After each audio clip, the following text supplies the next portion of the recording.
आज तारीख है 20 नवंबर 2025 और आज के दिन के जितने भी इम्पोर्टेंट करंट अफेयर्स बन सकते हैं आज हम सब कवर करेंगे। तो चलिए शुरू करते हैं। शुरुआत करेंगे इम्पोर्टेंट डेज से। तो 1 नवंबर को मनाया जाता है world vegan day, Karnataka day, Haryana day.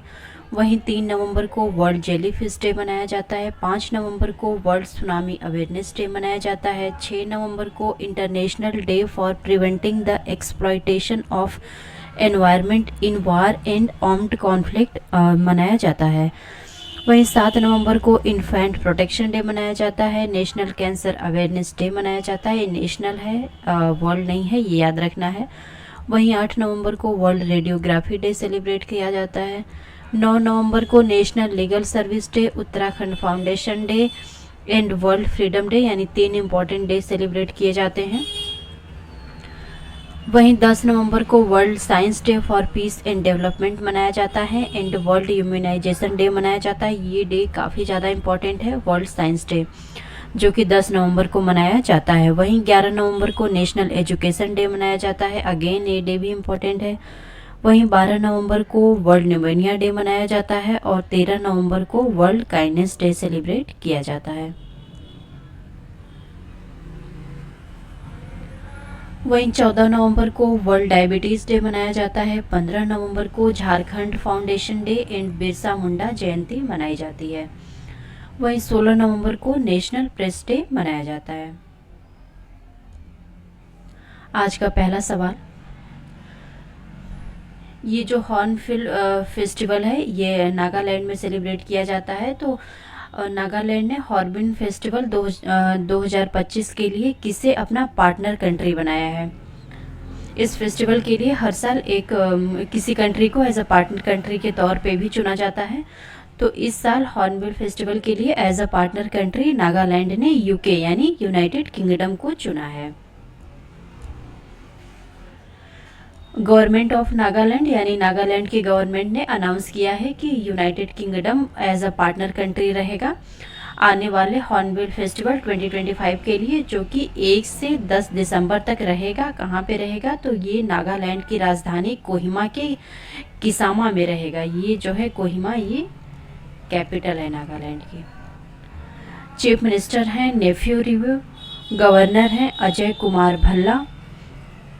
अच्छा, नागालैंड ने ऑफिशियल एयर ट्रैवल बनाया है एयर इंडिया एक्सप्रेस को हॉर्नबिल फेस्टिवल के लिए। ऑफिशियल ट्रैवल पार्टनर है एयर इंडिया एक्सप्रेस। अगला सवाल, रॉलेन फेस्टिवल किस राज्य में मनाया जाता है? तो ये मनाया जाता है हिमाचल प्रदेश में। किन्नौर का ये 5000 साल पुराना सर्दियों में मनाया जाने वाला फेस्टिवल है रॉलेन। इसमें प्रतीकात्मक अनुष्ठान, नकाबपोश जो है वो डांस करते हैं, एक पवित्र मंदिर जुलूस के साथ दिव्य परियों का सम्मान करता है, जो इस क्षेत्र की प्राचीन आस्था को दर्शाता है। ये रॉलेन उत्सव 5000 साल पुराना उत्सव है। इसकी जड़ें हिमालयी लोक कथाओं में गहराई से हैं। यह सर्दियों में मनाया जाने वाला उत्सव है। यह दिव्य परियों का सम्मान करता है, जिनके बारे में माना जाता है कि वे मौसम के सबसे कठिन दिनों में गांवों की रक्षा करती हैं और अपने रहस्यमय अनुष्ठानों, प्रतीकात्मक विवाह और धीमे औपचारिक नृत्य के साथ रॉलेन हिमाचल प्रदेश की एक सांस्कृतिक रूप से सबसे समृद्ध और लेसर नोन, यानी इसको बहुत कम लोग जानते हैं, परंपराओं में से एक है। अगला सवाल, इंडिया ने शोकेस किया है defence and aviation capability air show 2025 में। एयर शो 2025 किस देश में आयोजित किया गया था? तो इसे आयोजित किया गया था दुबई के द्वारा। ये जो है एडिशन रहा था इसका 19th यानी 19वां एडिशन रहा था एयर शो का, और ये रहा था दुबई के वर्ल्ड सेंट्रल में, और ये रहा था देखरेख में शेख मोहम्मद बिन राशिद के। ये वाइस प्रेसिडेंट हैं एंड रूलर हैं दुबई के। और इसमें लगभग 1500 एग्जिबिटर्स थे 115 कंट्रीज से। और इस साल के एडिशन में यानी इस 19th एडिशन में 440 फर्स्ट टाइम पार्टिसिपेंट रहे थे, यानी 440 पार्टिसिपेंट्स ऐसे थे जिन्होंने फर्स्ट टाइम पार्टिसिपेट किया था। और लगभग 200 एयरक्राफ्ट स्टैटिक और फ्लाइंग मोड में डिस्प्ले किए गए थे। अगला सवाल, किस स्थान के जरी ड्रेस को जीआई टैग दिया गया है? अभी हाल फिलहाल में तो ये दिया गया है मथुरा के जरी ड्रेस को। ये मथुरा है उत्तर प्रदेश में। मथुरा के जरी ड्रेस को, जो कि एसोसिएटेड है भगवान कृष्ण से। और ये जो बिगुल है ट्रम्पेट मेरठ का, यानी पहले बात हो रही है मथुरा के जरी को, इसको भी जीआई टैग दिया गया है। और ये जो बिगुल है ट्रम्पेट, ये मेरठ का है, इसको भी जीआई टैग दिया गया है। मेरठ जो है केंद्र रहा था स्वतंत्रता संग्राम का। वहाँ का ये जो बिगुल है ट्रम्पेट है, इसको भी जीआई टैग दिया गया है। अगला सवाल, किस स्टेट के अंबाजी मार्बल को जीआई टैग मिला है? इसके इतने यूनिक टाइप का ये जो वाइट स्टोन होता है इसके लिए, तो ये है गुजरात। गुजरात का ये जो अंबाजी मार्बल है, इसको भी जीआई टैग दिया गया है। अंबाजी मार्बल जो है अपने यूनिक शाइन और ब्यूटी के लिए जाना जाता है। स्पेशली इसका इस्तेमाल होता है रिलीजियस साइट्स में, काफ़ी सालों से हो रहा है। चीफ मिनिस्टर हैं गुजरात के भूपेंद्र पटेल, गवर्नर हैं आचार्य देवव्रत। और ये जो है जीआई टैग की रजिस्ट्री होती है under ministry of commerce and industry, यानी कॉमर्स एंड इंडस्ट्री मिनिस्ट्री के अंतर्गत आता है। कॉमर्स एंड इंडस्ट्री मिनिस्ट्री ने ग्रांट किया है जीआई टैग अंबाजी मार्बल को। और ये जो जीआई टैग है उन उत्पादों को मान्यता देता है जिनमें उनके भौगोलिक मूल से जुड़े विशिष्ट गुण या विशेषताएं होती हैं। अच्छा, आचार्य देवव्रत के पास एडिशनल चार्ज है as a governor of Maharashtra.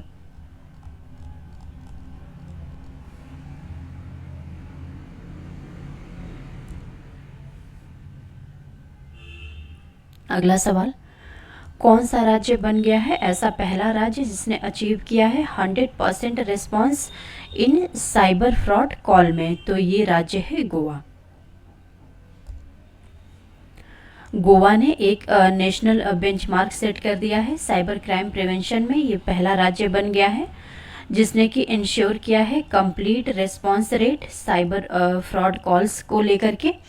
इनका जो cloud based 1930 cyber fraud call centre है, ये सिग्ने महत्वपूर्ण रूप से एनहांस किया है एक्सेसिबिलिटी और इफ़िशियंसी को हैंडल करने में online financial and crime complain को। अगला सवाल, एक अर्थ ऑब्जर्विंग सैटेलाइट है जो कि लॉन्च की गई है मॉनिटर करने के लिए ग्लोबल सी लेवल को। सैटेलाइट का नाम क्या है? तो सैटेलाइट का नाम है सेंटिनल-6B।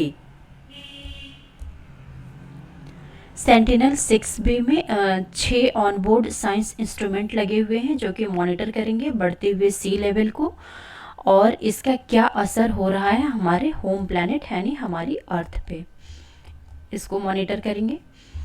सेंटिनल-6B एक अर्थ ऑब्जर्विंग सैटेलाइट है जिसे कि जॉइंटली डेवलप किया गया है नासा, यूएस और यूरोपियन पार्टनर्स के द्वारा और इसको सफलतापूर्वक लॉन्च किया गया है। कहाँ से? तो इसको लॉन्च किया गया है वंदेनबर्ग स्पेस फोर्स बेस कैलिफोर्निया से। ये जगह का नाम इम्पोर्टेंट बनेगा।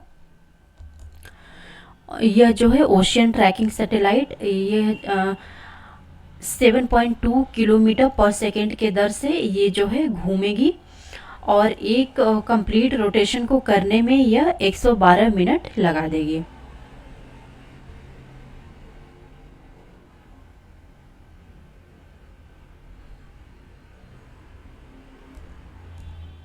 Thank you.